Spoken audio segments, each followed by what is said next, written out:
喺我身邊呢一部咧就寶馬嘅 X7 M60啊，你唔好睇佢咁大部車啊，佢有成500幾匹馬力，0至100 4點幾秒嘅。呢部4驅版嘅 SUV 咧，可以話係寶馬之中係最大最勁嗰一部嚟㗎啦。頭燈嘅設計咧係非常之新穎嘅，但係咧我哋成部車睇落咧係有少少平實嘅感覺啊。咁呢位車友咧就揾我哋落咗一套 Lati Design 嘅 Body Kit 啦。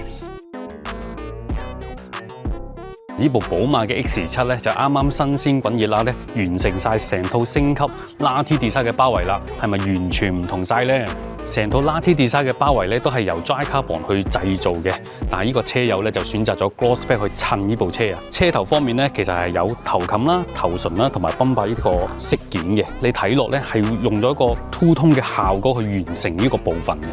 其實 Lati Design 咧本身咧都為好多高階嘅 SUV 咧進行呢個外觀嘅升級同埋改造嘅，咁喺歐洲咧都係獲獎無數嘅。佢哋嘅包圍同埋車鈴咧由設計同埋生產咧都係由德國製造嘅。如果大家記得 X7 原本個樣咧，佢係比較長方形啲、比較平啲嘅，但係 Lati Design 咧，你會見到佢啲線條個肌肉感咧係強好多嘅，尤其是頭感同頭唇啊，咁樣揸到出嚟咪氣勢咯。